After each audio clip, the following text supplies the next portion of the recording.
Hi, good morning. මම ඇවිල්ලා ඉන්නේ අද චුට්ටක් ඇවිදින්න. ඉතින් රස්තියාදුව පටන් ගත්තේ ඊයේ. ඔන්න මම දැන් මේ ඇවිල්ලා ඉන්නේ වර්සාවල විලානෝ පැලස් එක බලන්න. ඉතින් යාළුවා ගියා ටිකට්ස් අරන් එන්න. මේ තියෙන එන්ට්‍රන්ස් එක. මේ තියෙන්නේ මේ පැලස් එකේ එන්ට්‍රන්ස් එක. මේ ලස්සනට ලයිට් දාලා එහෙම තියෙනවා. මං හිතන්නේ රැට හරි ලස්සනට ඇති. මෙතන තියෙනවා විල්ලා එන්ට්‍රර් කියලා. කියන්නේ විලා එන්ට්‍රන්ස් එක කියන එක වෙන්න ඇති. පෝලිෂ් භාෂාවෙන් තියෙන්නේ. ටිකට් ගන්න මෙන්න මෙතනත් තැනක් තියෙනවා. අපි දැනන් හිටියේ නෑ එහෙම එකක් තියෙනවා කියලා. මේ තියෙන්නේ ටිකට් ගන්න තැන.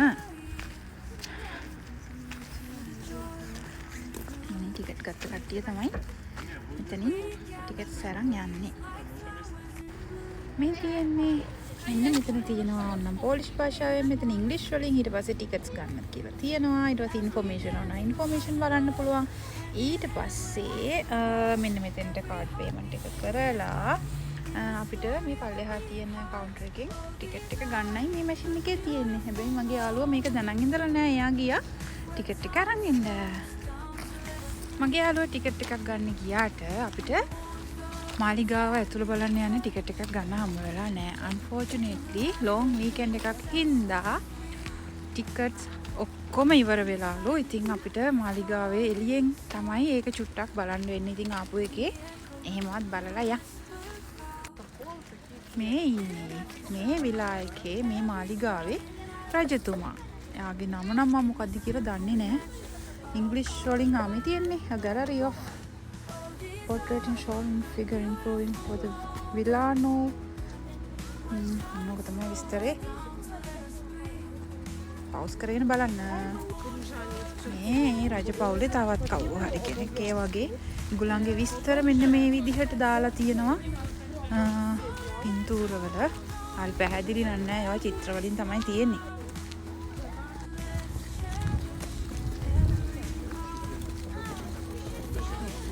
Sorry. අපි මෙතනින් ටිකට් එක අරගෙන එනකොට අපේ ටිකට් චෙක් කරන එක්කිනා අපෙන් රට ඇහුවා. ඊට පස්සේ අපි කිව්වා ශ්‍රී ලංකාවේ කියලා. ඇත්තටම මම ඒක වීඩියෝ කරගන්න බැරි වෙච්ච එක ගැන දුක් වෙනවා. එයා අහනවා the best country of the world ශ්‍රී ලංකා කියලා. ඊට පස්සේ අපි කිව්වා ඔව් අපේ ලංකාව ඔයාත් ඇවිල්ලා විසිට් කරන්න කියලා. කොයි පැත්තටද? මේ ඉතින් ලොකු මල් තියෙන පාක් එකකට තමයි මම දැන් ඇවිල්ලා ඉන්නේ. මේ බලන්න. ඒගොල්ලෝ ආටිෆිෂල් රෝසස් හදලා තියෙනවා. මේක තමයි ඒගොල්ලන්ගේ රෝස උද්‍යානය. හැබැයි මේ දවස්වල ඕටම් එක නිසා මේකේ මල් නම් පේන්නේ නැහැ. ගාඩන් එකේ ලොකු මල් මේ මෙහෙම තියෙන නටු වෙච්ච මල් තමයි තියෙන්නේ. ඉතින් ඕටම් එකේ මේ පාක් එක බලන්න ආවම ඔන්න ඔය විදිහේ නටු පොහට්ටුවක් තමයි බලාගන්න. දැන් මං මෙන්න මෙතෙන්ට ගිහිල්ලා ඔයගොල්ලන්ට ලස්සන ෆොටෝ එකක් ගන්න යන්න.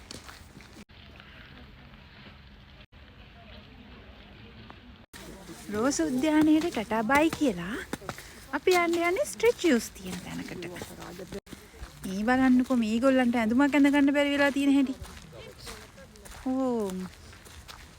ඔය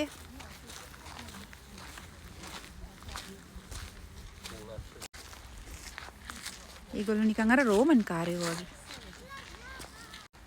චුට්ට ඇද්ද වෙලා ඉන්නේ මොකෝ දන්නේ. මේක නම් නිකන් මුකුණු වෙන්න ගාඩන් එකක් වගේ.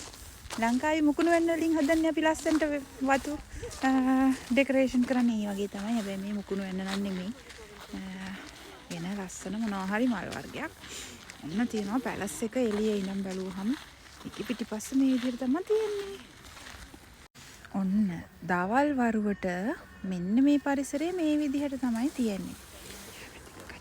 එහා පැත්තේ ගඟකුත් තියෙනවා. අපිට පේන්නේ නැති වුණාට ඔයාලට පේන විදිහට හරියටම මැද්දෙන් පාරක් වගේ එකක් තියෙනවා. ඊට එහා පැත්තෙන් චුට්ටක් වතුර පෙන්නනවා. ඒ ගඟක් තමයි තියෙන්නේ. හරිම ලස්සනයි. අද රැට පුළුවන් වුණොත් මේ ඒරියා එකට ඇවිල්ලා මේවයි ලයිට් දාලා තියෙනකොට කොහොමද කියලා වීඩියෝ එකක් ගන්න තමයි මම ආස කරන්නේ. එහෙනම් අපි රැට මේ විදිහට බලමු. මේ තියෙන්නේ මාලිගාවේ උද්‍යානය. ඒවා දැන් නම් ලස්සනට ලයිට්ස් එහෙම දාලා තමයි තියෙන්නේ. දවල් හන්ද පේන්න මුකුත් නැහැ. ඉතින් මේක ලොකු මාලිගාවක් ඒගොල්ලන්ගේ. yellow color එකයි orange color එකයි නිකන් රතට හුරු brown color එකකුයි වගේ පාවිච්චි කරලා තමයි යාළගේ ගෘහ අලංකරණ කරලා තියෙන්නේ. ඉතින් හරි ලස්සනයි. අන්න අතන තියෙනවා නිකන් හඳ බලන්න වගේ එකක්. ඒක මොකද්ද කියලා ඇත්තටම දන්නේ නැහැ. මං හිතනවා ඒක දුරේක්ෂයක් වෙන්න ඕනේ. එහෙමත් නැත්නම් මොකක් හරි සයින් එකක් දෙන්න තැනක් වෙන්න ඕනේ. ටෝච් එකක්ද දන්නෙත් නැහැ. ඒ වගේ එකක් තමයි පේන්නේ. මොනවද කරන්න කියලා බලමුකෝ කට්ටිය ගිහිල්ලා ඔක්කොටම කලින්. යාලා ඒක ඇතුලෙන් ඔහොම බලනවා. පේන්නේ මොකද්ද දන්නේ නැහැ. සමහර විට හඳ වෙන්නත් පුළුවන්, ඉර වෙන්නත් පුළුවන්. නැත්නම් වෙන මොනවා හරි තාරකාවක් දිහා බලනවා වෙන්නත් පුළුවන්. තියෙන්නේ මෙන්න මෙතන තමයි එහෙම තියෙන්නේ. මාලිගාවේ ප්‍රධාන මැදිමිදුලේ මෙන්න මේ වගේ දෙයක් තියෙනවා. මෙන්න මේ විදිහට තමයි යා මොනවා හරි කරන්නේ. මෙතන තියෙන මැද තියෙන දේවල් කරකවනවා. කරකවලා ඔන්නෝකින් ඇතුලේ බලනවා. මේකේ මේ තාරකා විද්‍යාව ගැන තමයි මොනවා හරි කියන්නේ. හරි. මේක කරකෝ බලන්නයි තියෙන්නේ. සාමාන්‍යයෙන් දුර පේන අය නැති අයට මේක පේන්නේ නැතුව ඇති. මගේ යාළුවට දුර පේන්නේ නෑ මේක පේන්නේ ඕම එකක් තමයි තියෙන්නේ. හරියටද? ඕකෙන් මුකුත් අපිට පේන්නේ රැට බලමු. සමහර විට රැට මොනවා හරි පේන්නත් පුළුවන්. අපි බලමු හොඳේ. මේක ඉතින් බොරුවට හරි මං කරකවනවා ඉතින්. නිකන් ඉන්න ගමන් මට මුකුත් මේක ඇඩ්ජස්ට් වෙනවා. අප්පට ශ්‍රී අනික් අතට ආයෙ කරකිනවා.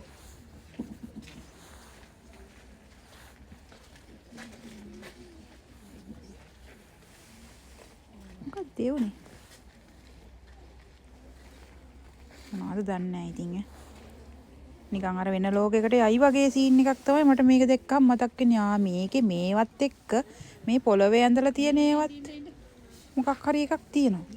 මේගොල්ලෝ නිකන් මේ වෙන ග්‍රහලෝක සමග සම්බන්ධතාවයක් පවත්වපු කට්ටිය වගේ. එහෙම තමයි. යා ෆස්ට් ආකියොලොජිකල් මොනවා හරි එකක් තියෙනවා. මේ තියෙන්නේ ලෝකයයි එතකොට ඒ සෞරග්‍රහ මණ්ඩලය ගැන මොනවා හරි ටිකක් තමයි මෙතන තියෙන්නේ. මේ යාගේ පාක් එක. හරිය කොහොමද? මේ බලන්න මෙයා මේ සෞරග්‍රහ මණ්ඩලය තමයි මේ නිරූපණය කරලා තියෙන්නේ මෙතන.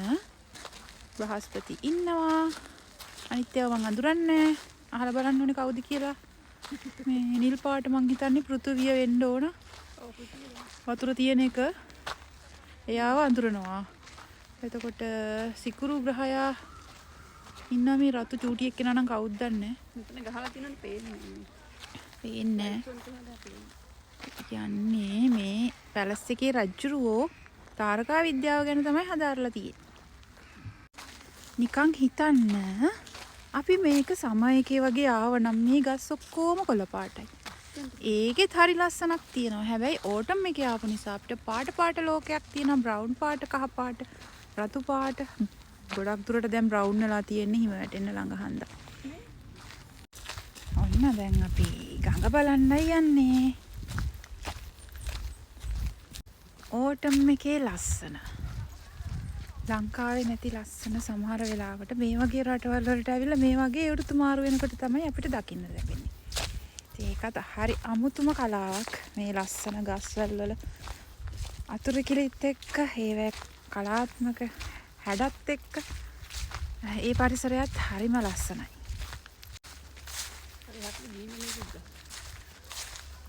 මේ තියෙන්නේ ගඟ. මේවැ නම් ඇත්තටම දන්නේ නැහැ.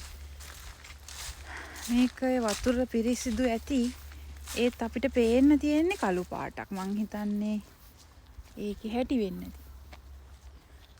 ලස්සන තාරාව දෙන්නෙකුත් පීරගෙන එනවා. ඉතින් මේ වීඩියෝ එක මට මෙතනින් ඉවර කරන්න වෙනවා. විනාඩි 10යි තියෙන්නේ. තව වීඩියෝ එකකින් එන්නම්. එතකන් ලස්සන බල බලා තව චුට්ටක් ඉස්සරහට යන්න.